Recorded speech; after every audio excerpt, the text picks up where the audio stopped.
Zoom a la noticia. Hola, bienvenidos a Zoom a la Noticia Online. Gracias por estar con nosotros en www.ntl24.com. En este programa debatimos los tratados de libre comercio del presidente Obama en el Congreso. Embajador Peter Romero. Embajador Romero, bienvenido. Como siempre, un placer. Voy al grano. ¿Le conviene a los Estados Unidos, le conviene a Colombia, a Corea del Sur y a Panamá estos tratados de libre comercio?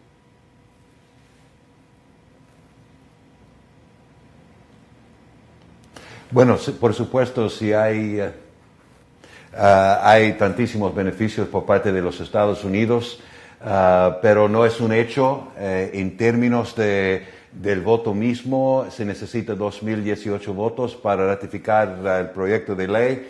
La gran mayoría de los republicanos van a votar a favor, pero se necesita algunos demócratas en un periodo un poquito incierto en cuanto a la recesión económica en los Estados Unidos. Entonces, estamos en el recto final del sendero, un sendero tan largo de más de 5 años, pero no es un hecho todavía. Senador Robledo, bienvenido. Buenas noches, Hassan. Muchas gracias por su invitación. No, el placer es nuestro. Veámoslo en contexto.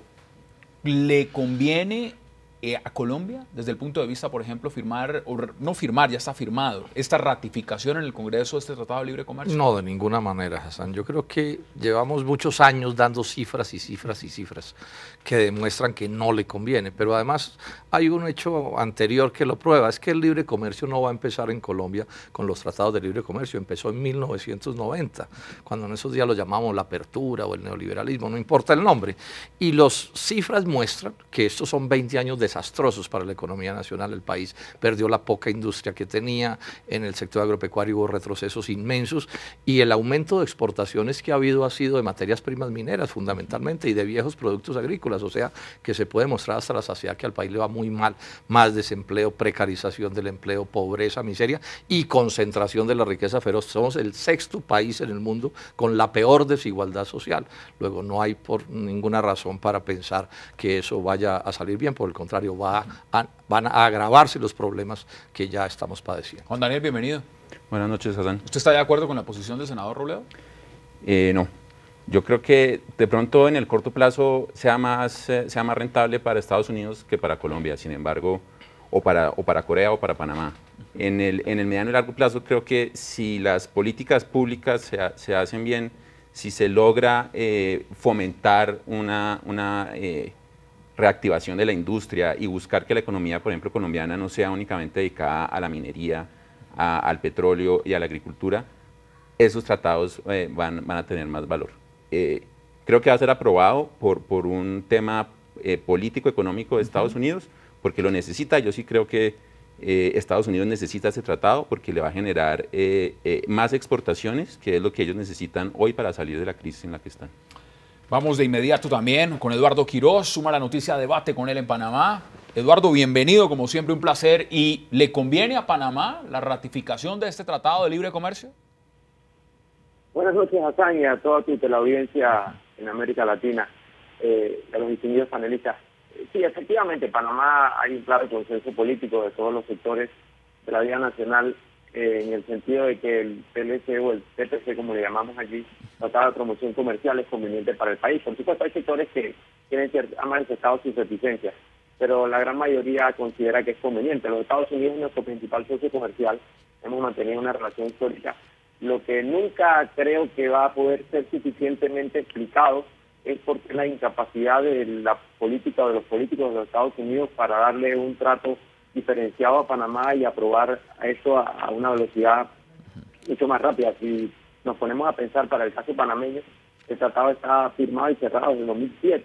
No, sino hasta ahora que después de todo este combate político entre republicanos y demócratas, finalmente llega al Congreso y todavía uno, aunque escucha pues que ya está casi todo asegurado para su aprobación, no termina de preocuparse de que en algún momento surja algún otro evento en la política interna de los Estados Unidos y termine complicándose la votación. Y ese es un tema. tema. A pensar, el senador Dodd, antes de retirarse del Senado, manifestó que era una deuda enorme que tenía los Estados Unidos con el caso de Panamá. Mire, es un tema interesante. Justamente le quiero preguntar al embajador Peter Romero, ¿por qué lo envían en estos momentos, embajador, en el contexto mismo de lo que significa cuando fueron firmados, en el caso de Colombia 2006, en el caso de Corea del Sur y Panamá 2007, y además alguien como el presidente Obama que se opuso a estos tratados como senador, se opuso también con una mayoría en el Congreso cuando la tuvo, mayoría demócrata, y ahora se ve presionado por los republicanos, se ve presionado por el desempleo, se ve presionado por la crisis económica que está viviendo los Estados Unidos? ¿Cuáles son los verdaderos motivos por los cuales decide enviarlos en este momento al Congreso? Bueno, una buena pregunta, Hassan. No es un momento tan fácil para el presidente ahora, con el Partido Republicano obstaculizando casi todos los proyectos de ley que quiere el presidente, inclusive un proyecto de ley de impulsar los puestos de trabajo. Pero los pedazos claves ya están. Los republicanos tienen que mostrar que están listos de apoyar un proyecto de ley del presidente, porque están rechazando todos los proyectos de ley antes, ¿ok? Tiene que demostrar algo, que no es un partido de sencillamente no.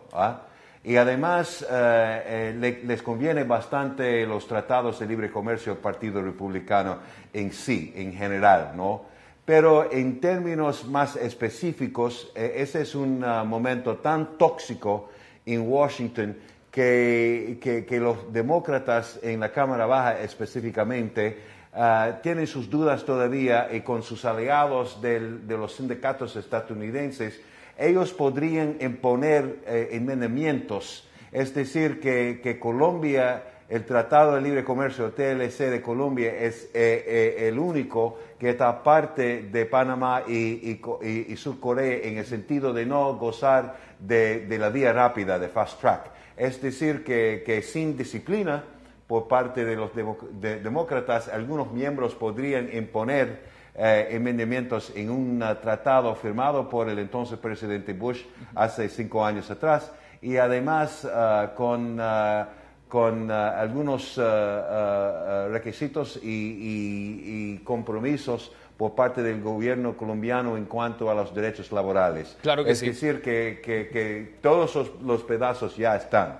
Mire, veamos cuáles son esos puntos controvertidos del Tratado de Libre Comercio, justamente, que ratificaría el Congreso de los Estados Unidos, que es una posibilidad con Colombia.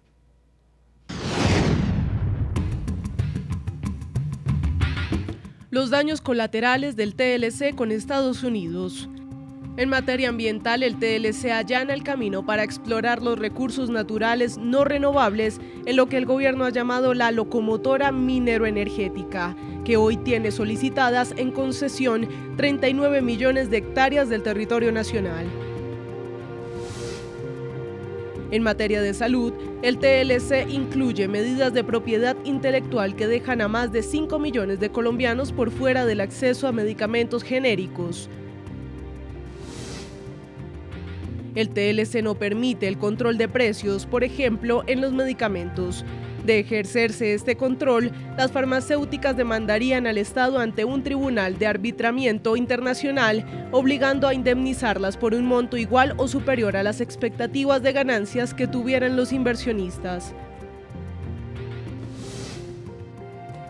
En el sector agropecuario, Estados Unidos no acordó ningún tipo de desmonte de los subsidios a su producción, mientras que Colombia abandonará el sistema andino de franjas de precios que regula los precios internos de los alimentos y cedió la protección arancelaria de todos los productos. Hasta la próxima emisión de Zoom a la Noticia Online. Quédese con nuestra programación en www.ntn24.com. Zoom a la Noticia.